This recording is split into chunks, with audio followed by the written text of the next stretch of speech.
கடல் கன்னியும் ஷார்க்கும் கடல் ஆழங்களில் ஒரு அழகான கடல் கன்னி மேர்மெய்டு இருந்தாள். அவளுடைய பெயர் அழகி. அவள் நீல நிற கூந்தலும் பளபளக்கும் மீன் வாலும் முத்து போன்ற கண்ணுகளும் கொண்டவளாக இருந்தாள். அவள் கடலில் விளையாடிக் கொண்டிருக்கும் போது ஒரு பெரிய ஷார்க் சுறா அவளைப் பார்த்தது. அந்த ஷார்க்கின் பெயர் கரிமன். நான் ஒரு பயங்கரமான பிராணி. எல்லோரும் என்னை பயப்படுவார்கள். நீயும் என்னை பார்த்தால் ஓடிவிடுவாய் என்றான் கரிமன். அழகி சிரித்தாள்.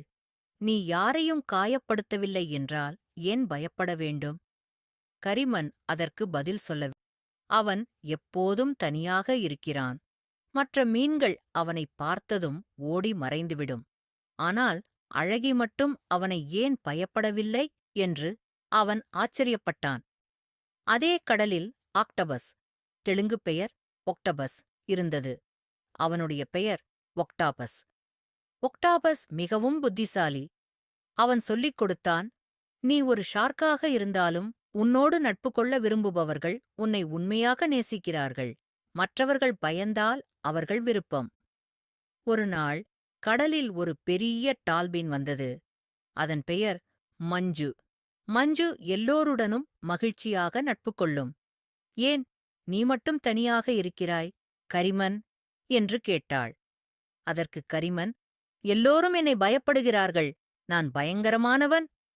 மஞ்சு சிரித்தாள். அப்படியில்லை, நீ நல்மனதுடையவன். அதை நீயே உணர வேண்டும். அந்த நாளிலிருந்து அழகியும் ஒக்டாபஸும் டால்பினும் கரிமனும் நண்பர்களாகி கடலில் மகிழ்ச்சியாக வாழ்ந்தனர். மொரல்: ஒருவர் எப்படி தோன்றுகிறாரோ அதுவே அவருடைய உண்மையான தன்மையை தீர்மானிக்காது. நல்வழியில் நடப்பவர்கள் எப்போதும் நம்பிக்கையுடன் இருப்பார்கள்.